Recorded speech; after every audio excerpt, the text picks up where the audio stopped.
In the summer of 2018, the city of Frederick, Colorado was a quiet and growing suburban community. New housing development stretched across the open land. Families moved seeking for stability and daily appeared routine. Among those families were that of Chris Watts, his wife Shanann Watts, and two other young daughters. To their neighbor, the family appeared ordinarily. Chris worked in an oil industry. Shanann was an active social media activist, frequently sharing moments or family life. Their home reflects the image of a young family building a future together. But in August 2018, the image unraveled.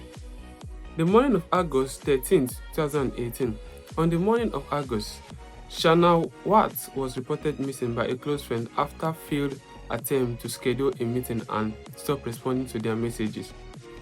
Concerned parties and friends went to Shanann Watts' residence and contacted authorities. When police arrived, Chris spoke with the officers outside the home. He stated that the wife Shanann had had emotional conversation earlier that morning and she had left with the children. Officers entered the house and observed that Shannon's purse, phone, and vehicle were still inside. The absence of personal belongings raised an immediate concern. Within the hours, the case drew public attention. Local news outlets began reporting on missing person and family. Chris agreed to appear in televised interview, standing outside his home and appealing for his wife and daughter to return. In this interview, he appeared calm, sometimes detached. He asked for the safety return of his wife and expressed hope that they would come home. At this stage, authorities had publicly identified him as a suspect, but investigators began closely examining. As detectives interviewed family members and friends, pictures of Watt's marriage began to emerge. Shanann had recently returned from a business trip. She was approximately 15 weeks pregnant at the time. Text message and social media posts revealed the tension in the relationship. Financial strain and emotional distance had reportedly developed in the months prior to her missing. Investigators later learned that Chris Watts had been involved in extramarital relationship with a co-worker. This information significantly shifted the direction of the investigation. In modern-day investigation, it relied heavily on digital footprints. Phone records, text message, GPS data were examined. Investigators revealed that the surveillance footage from the neighbor's security cameras on nearby camera captured Chris White backing his truck in a driveway and early in the morning on the day the family appeared to be missing. This was unusual behavior according to the neighbors. The authority analyzed the location and data tied to his work. Record indicates that he traveled to remote oil sites shortly after leaving the house the morning. Detective conducted multiple interviews with Chris Watts. During this conversation, he maintained that he had no idea where his family was. However, investigators noted inconsistency in his statement, timeline shifts, and detail changed subtly.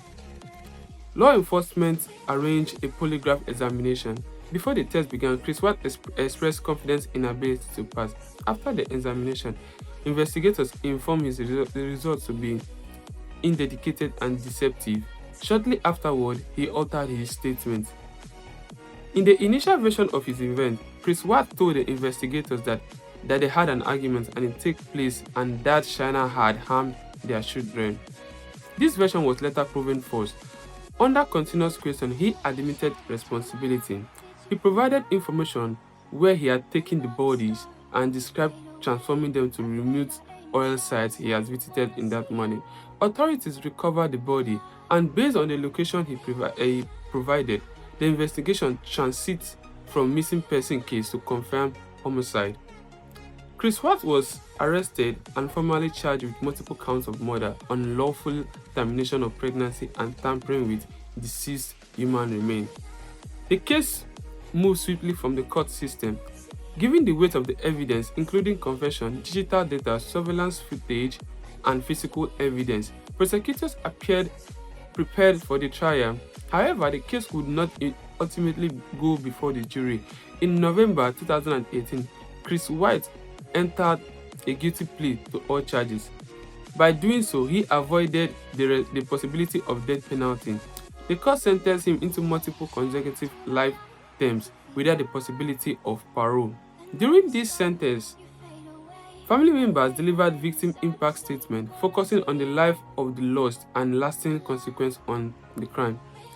The legal proceeding concluded with the final judgment, aftermath and public reaction. The case reviewed intensity and extensive national and international coverage. Public interest on the case. The contrast between the public family members and the image conflicted. The role of social media in shaping the perspective. The spread of investigation. The digital evidence that was recovered. In the month following the sentences, additional interviews were conducted with Watts while incarcerated. In those interviews, he provided further details about his action. Law enforcement agencies used the case as an example for how digital evidence can reconstruct timeline and precision. This Watts case highlighted several investigative themes: detective footprints and its critical nature. Public appearance do not equally match their private reality. Polygraph examination remain investigative too, but not all accurate. Confession must be verified with evidence. Investigators collaborated with statements and physical proof. The media coverage played a significant role in the public shaping of reaction. Televised interview, body cam footage, and court documents were widely shared. This transparency contributed to widespread discussion, but also fueled speculation. In the end, however, the legal system resulted with a grounded document evidence and a formal court proceeding. The Chris Watts case remains one of the widely examined criminal investigations in recent American history, but not for sensationalism. But before it demonstrated how quickly an investigation can be unfolded with support of digital evidence, witness accounts, and methodological law enforcement work. The case concluded in the court with a guilty plea and life sentence.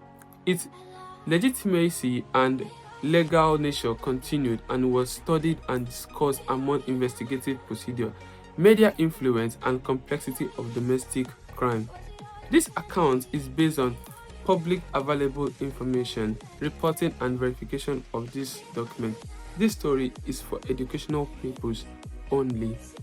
Please say no to crime. If you're interested in videos like this, crime stories and all, hit the like button, comment, share. Thank you.